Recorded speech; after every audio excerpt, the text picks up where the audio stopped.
அஸ்ஸலாமு அலைக்கும். ஹைதராபாத் பிரியாணிக்கு டஃப் குடுக்குற மாரி ஒரு சூப்பர்வான சிக்கன் பிரியாணி 1/2 கேஜில எப்படி பண்ணலாங்கிறத குயிக்கா பார்த்துடலாம். நம்ம சேனலை ஃபர்ஸ்ட் டைம் பார்க்காத மறக்காம சப்ஸ்கிரைப் பண்ணுங்க. பிடிச்சிருந்தா லைக் பண்ணுங்க.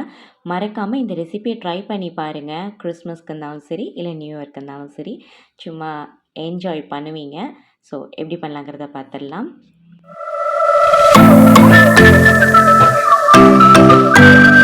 பிரியாணி மசாலா ரெடி பண்ணிடலாம். பட்டை, கிராம்பு, ஏலக்காய் எல்லாமே 5 துண்டு போல் எடுத்திருக்கேன். கூட கல்பாசி எடுத்திருக்கேன்.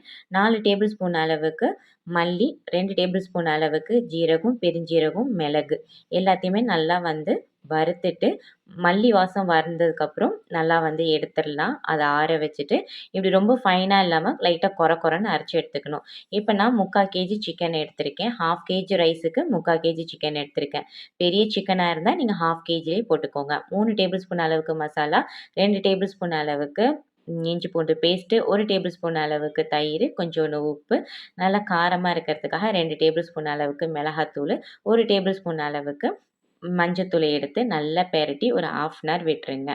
1/2 அன் ஹவர் ஆனதுக்கப்புறம் சன்ஃப்ளவர் ஆயில் இல்லைன்னா தேங்காய் எண்ணெயில் நீங்கள் அப்படியே லைட்டாக ஷாலோ ஃப்ரை பண்ணி எடுத்துக்கோங்க.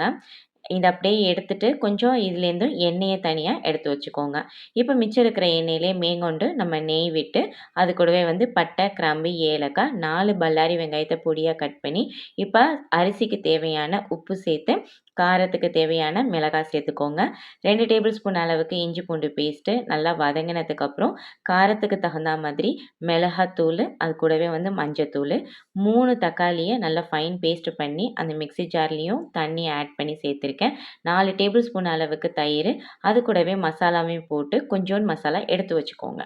இப்போ இது நல்லா வதங்கினதுக்கப்புறம் நம்ம ஃப்ரை பண்ணி வச்சுருக்கோம் இல்லையா சிக்கனு, அதையும் இது கூட ஆட் பண்ணிக்கோங்க.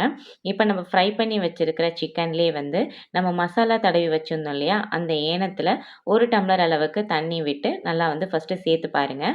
உங்களுக்கு மசாலா பத்தலைன்னா மேங்கொண்டு 3/4 டம்ளர் அளவுக்கு தண்ணி விட்டு எல்லாத்தையும் கலந்து அப்படியே லோ ஃப்ளேம்லேயே வேக விட்டுருங்க. இப்போ இதுக்கடையில் நம்ம அரிசி ரெடி பண்ணிடலாம். 2 பே லீஃபு, அது கூடவே 1 ஸ்கூப் அளவுக்கு நான் கல் உப்பு, கொஞ்சமாக சாஜி ஜீரா, கூடவே பெருஞ்சீரகம் சேர்த்துருக்கேன். நம்ம ஃப்ரை பண்ணி வச்சோம் இல்லையா, அந்த ஏனத்தில் கொஞ்சம் எண்ணெய் தங்கியிருக்கும். அந்த எண்ணெயை நான் ஆட் பண்ணிக்கிட்டேன். மல்லி, புதினா, அது கூடவே நான் பாண்டா லீஃப் சேர்த்து மூடி வச்சு நல்லா தலபுலாண்டு கொதிச்சு வந்ததுக்கப்புறம் 1/2 மணி நேரத்துக்கு முன்னாடியே நான் வாஷ் பண்ணி ஊற வச்ச பாஸ்மதி ரைஸே சேர்த்துருக்கேன்.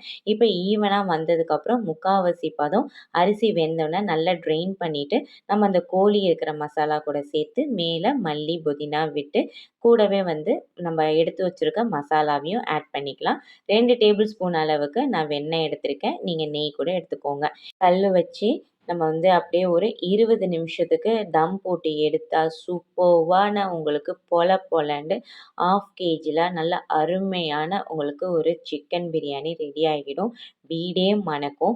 அது அப்படியே உங்களுக்கு கிண்டும்போது உடஞ்சிரும், அந்த ரைஸ் உங்களுக்கு உடையாமல் வேணும் அப்படின்னா இந்த மாதிரி ஒரு பெரிய சஹனில் அப்படியே கவுத்தி எடுத்து பாருங்கள். சும்மா பொலன்னு கொட்டும். அப்படியே வீடே மணக்கும். இந்த மாதிரி பிரியாணி கண்டிப்பாக ட்ரை பண்ணி பாருங்கள். திரும்ப திரும்ப செய்வீங்க. 1/2 அன் ஹவரில் ஒரு சூப்பரான பிரியாணி ரெடி ஆகிடும். கண்டிப்பாக ட்ரை பண்ணி பாருங்கள்.